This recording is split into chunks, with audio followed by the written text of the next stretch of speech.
So hello and welcome back everyone to this another beautiful, wonderful video. In today's video, we are going to start a new chapter. We have completed chapter 14, that was the basic of the labor code that we have studied. In today's video, we are going to start lesson 15, evaluation of labor legislations and need of labor code.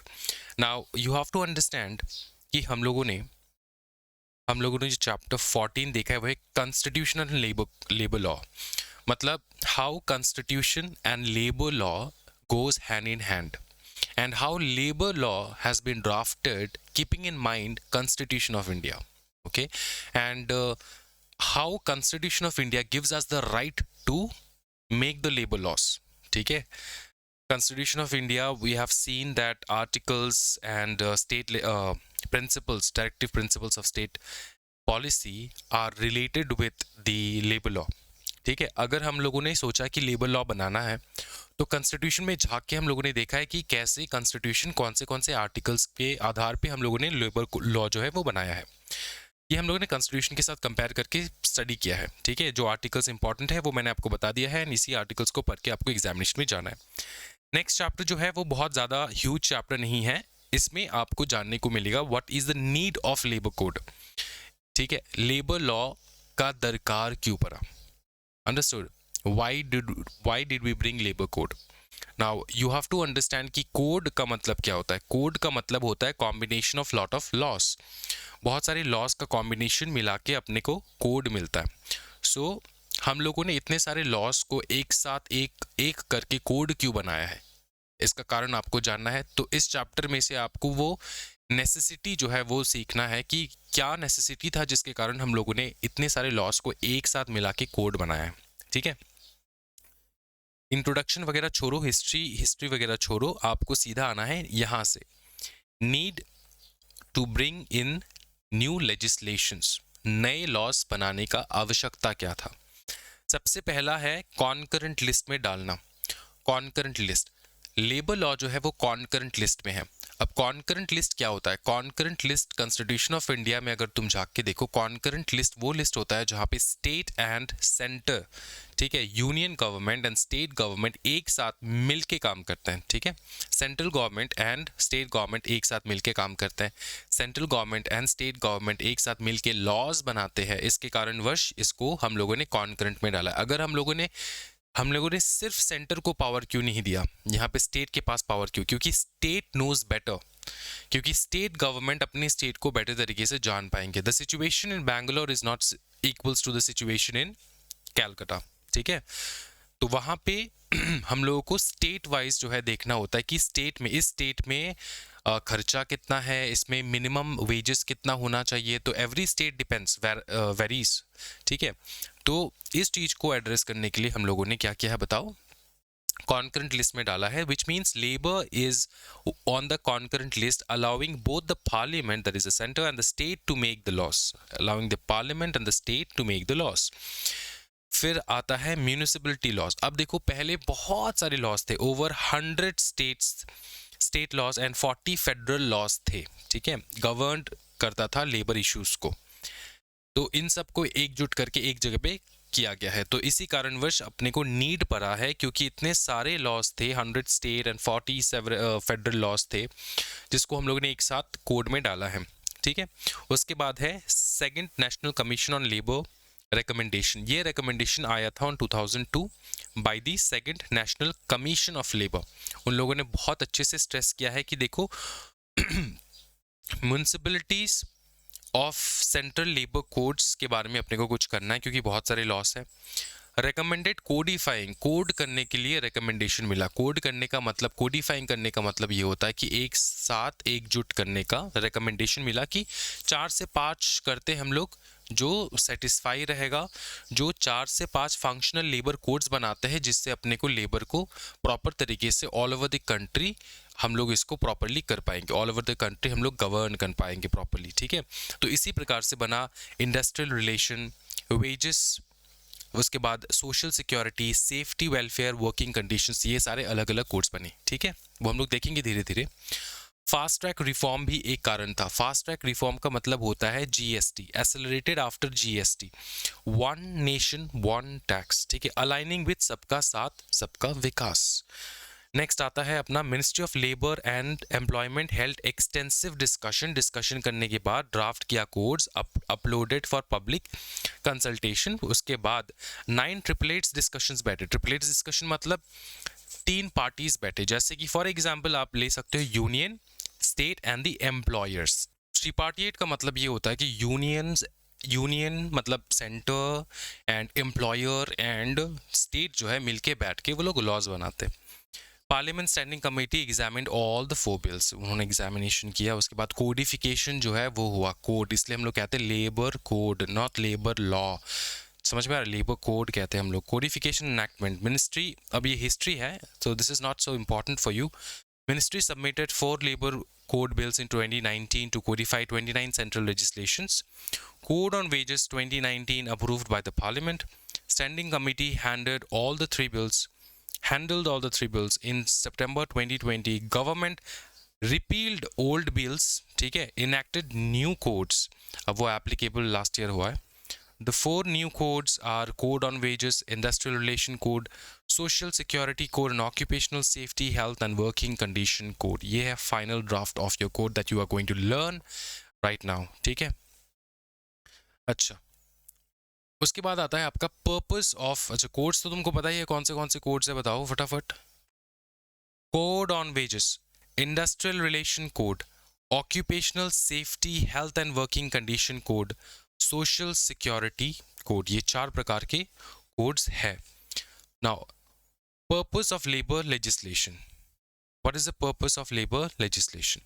Number 1, facilitates productive relationship, achieves harmonious industrial relation, and the third is guarantees fundamental rights, ठीक है। Number 1 is facilitates productive relation. Productive relation किसके बीच में? Creates a legal system for productive industrial and collective employment relationship leading to a productive economy. ठीक है, क्योंकि यहाँ पे एक पर्टिकुलर इंडिविजुअल तो होता नहीं है, यहाँ पे एक एम्प्लॉयर होता है, एक होता है एम्प्लॉई, ठीक है, एक होता है एम्प्लॉयर, एक होता है एम्प्लॉय। इन सब के बीच में अगर रिलेशंस प्रॉपर हो एंड ऑल्सो द गवर्नमेंट, ठीक है, ये अगर एक साथ काम करे प्रॉपरली देन जो है तुम्हारा जो है इकोनॉमी डेवलप हो पाता है, ठीक है। तो productive relationships, facilitates productive relationships, achieves harmonious industrial relation. Harmonious industrial relation का मतलब होता है मिलजुल के काम करना, ठीक है। Provides framework for employer worker interaction on work issue, कि कैसे वर्क इश्यूज को सॉल्व किया जाए एम्प्लॉयर एंड एम्प्लॉय मिल के बैठ के। उसके बाद प्रोमोटिंग वर्क प्लेस डेमोक्रेसी, ठीक है, इलेक्शन वगैरह जो है ये रहता है, बिकॉज देखो वर्क प्लेस डेमोक्रेसी का मतलब ये होता है कि everybody should have an opportunity to speak, ठीक है। जैसे इंडिया एक डेमोक्रेटिक कंट्री है, उसी प्रकार से वर्क प्लेस भी डेमोक्रेसी से चलता है, अंडरस्टूड। वहाँ की कुछ यूनियंस होते हैं, लीडर्स होते हैं, वो लोग बात करते हैं, इश्यूज को लेकर आते हैं towards the employer and all that, ये रहता है। एंड हार्मोनियस रिलेशन, हार्मोनियस मतलब एम्प्लॉयर एंड गवर्नमेंट के बीच में हार्मोनियस रिलेशनशिप मेंटेन्ड रहे। फिर आता है guarantees fundamental rights. Fundamental rights हम लोग ने लास्ट चैप्टर में देख रखा है कि कैसे अपना लेबर कोड जो है फंडामेंटल राइट्स को गारंटी करता है।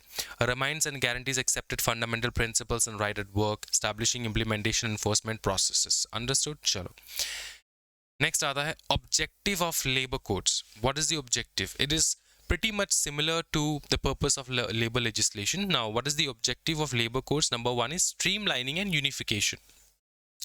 सो ये इंपॉर्टेंट हो सकता है आपके एग्जामिनेशन के लिए। स्ट्रीम लाइनिंग एंड यूनिफिकेशन का मतलब क्या होता है? Stream lining and unification, stream line का मतलब होता है नॉट स्कैटर्ड, ठीक है। बहुत सारे लेबर लॉज थे जिसको दिमाग में रखते हुए गवर्नमेंट को भी काम करना पड़ता था, अब सब जैसे एक लाइन पे आ चुका है, streamlining, understood.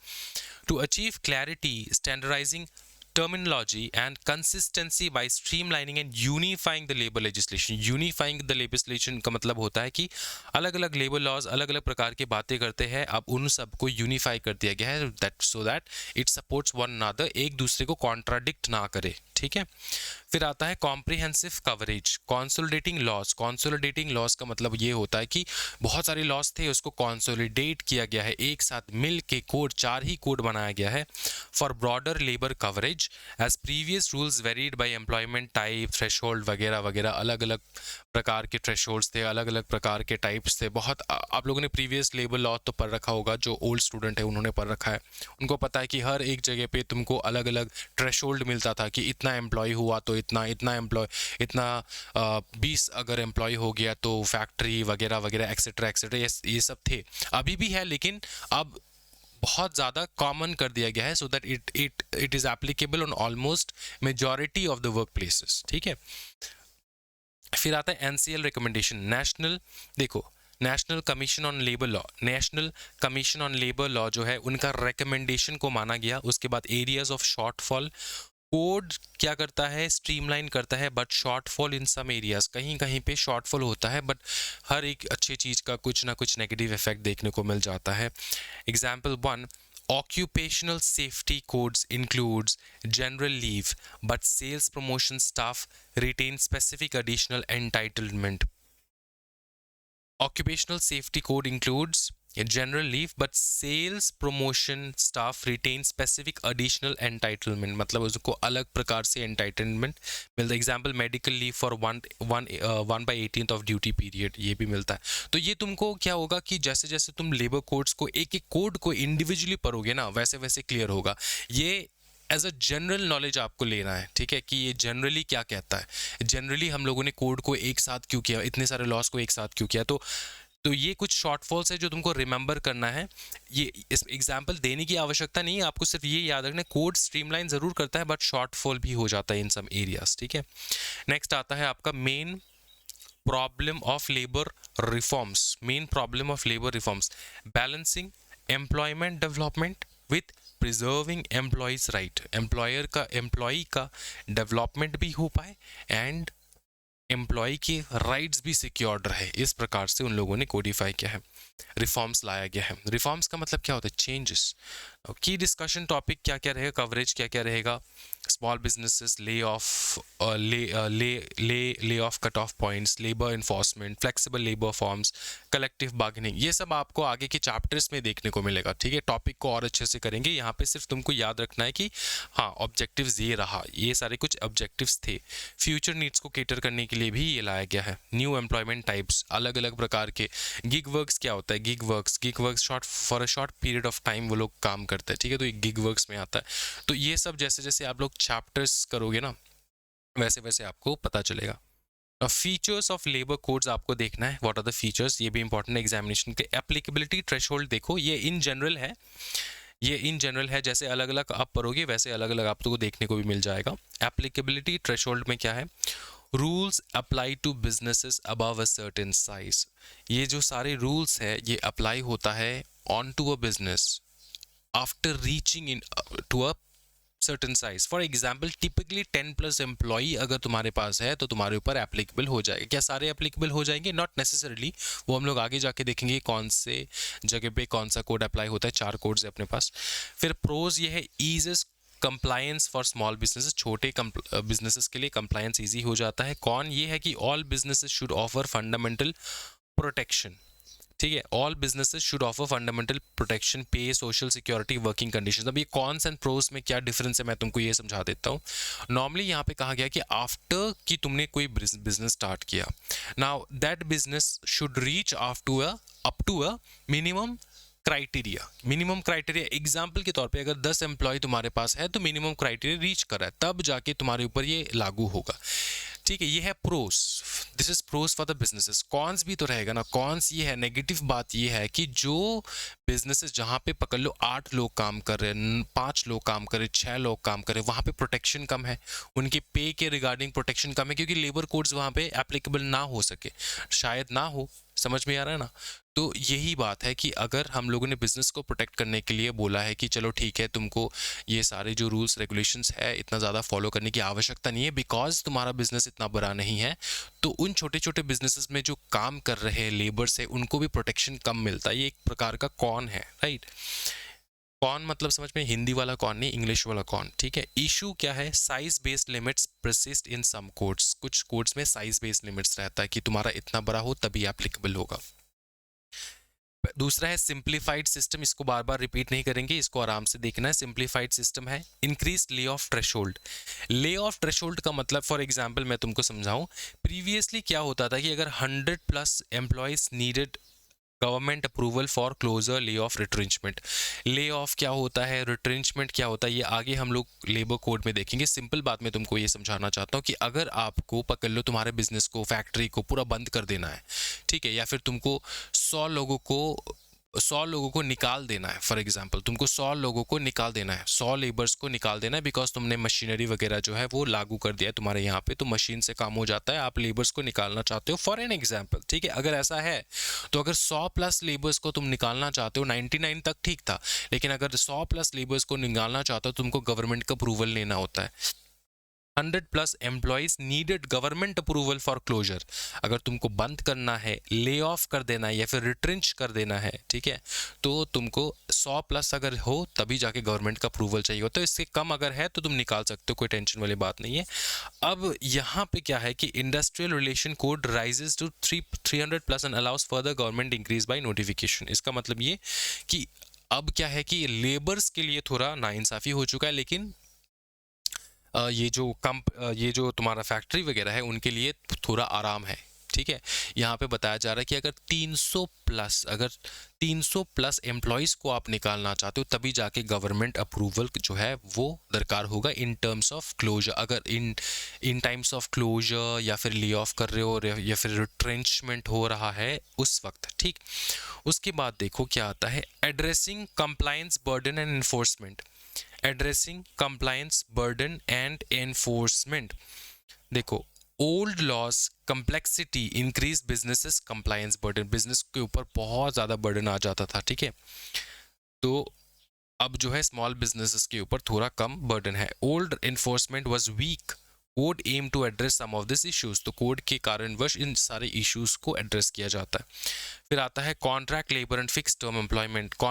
Contract labor is frequent due to economic compliance needs. Issue contract workers often denied fundamental rights. Codes don't fully fix this. ठीक है, ये एक प्रकार का नेगेटिव चीज है। कोड ने ट्राई किया फिक्स करने के लिए कि कभी कभार कॉन्ट्रैक्ट लेबर्स में क्या हो जाता है, जो कॉन्ट्रैक्ट के तहत लेबर काम होता है ना, वहाँ पे जो है पहले क्या था कि एकदम फंडामेंटल राइट्स के बारे में सोचा नहीं जाता था। यहाँ पे अब कुछ हद तक सोचा जा रहा है एंड तुम्हारा कोड पूरा का पूरा फिक्स नहीं करता, लेकिन काफ़ी काफ़ी हद तक फिक्स करता है, ठीक। Code don't fully fix this, but हाँ जितना हो पाए उतना फिक्स करता है, लेकिन एड्रेस तो हो रहा है कम से कम। New introduction, industrial relation code introduces fix term employment. यहाँ पे फिक्स टर्म एम्प्लॉयमेंट देखने को मिल जाएगा कि कितना टर्म का एम्प्लॉयमेंट होना चाहिए वगैरह वगैरह। ये आगे जैसे जैसे पर्टिकुलर चैप्टर्स आएंगे वैसे वैसे तुमको देखने को मिलेगा, ठीक है। फिर आता है ट्रेड यूनियन रिकॉग्नाइजेशन। ये पढ़ने की आवश्यकता नहीं, आराम से तुम लिख सकते हो कि ट्रेड यूनियन जो है, ट्रेड यूनियन रिकॉग्नाइजेशन मतलब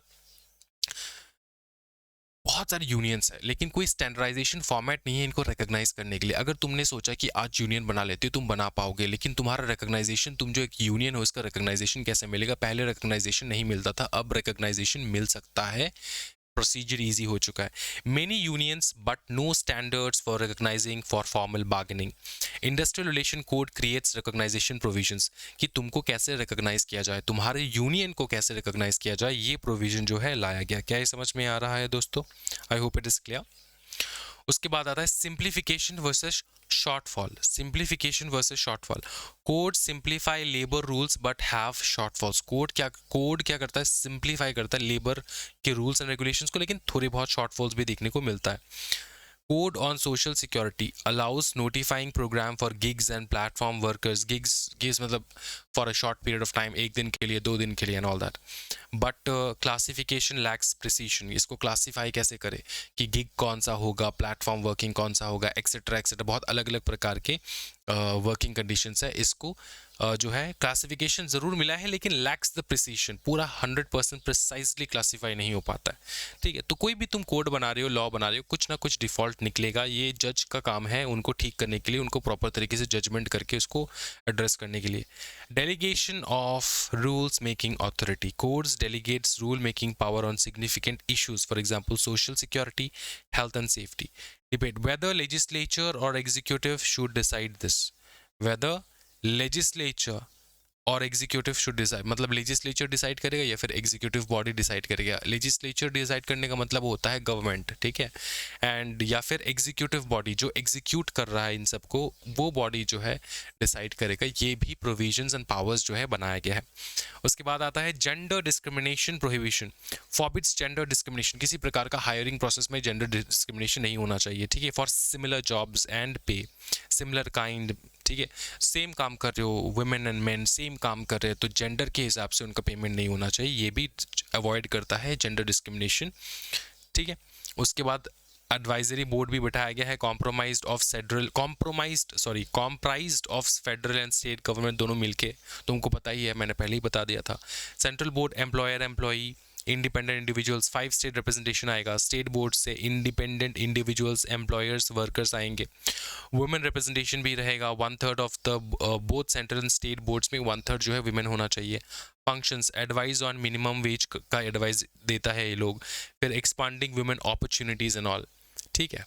तो जब ये लोग पार्टी मिलके बैठ के डिस्कस करते हैं ना, वहाँ पे विमेन रिप्रेजेंटेशन भी होना चाहिए, सेंटर की तरफ से भी आना चाहिए, स्टेट की तरफ से भी आना चाहिए, मिलके बैठ के वो लोग क्या डिस्कशन करते हैं कि मिनिमम वेजेस कितना होना चाहिए, एक्सपांडिंग वुमेन्स अपॉर्चुनिटीज़ की, वुमेन्स की अपॉर्चुनिटीज़ को लेकर भी सोचते हैं ये लोग, ठीक। फिर आता है ऑफेंसेस एंड पनिशमेंट।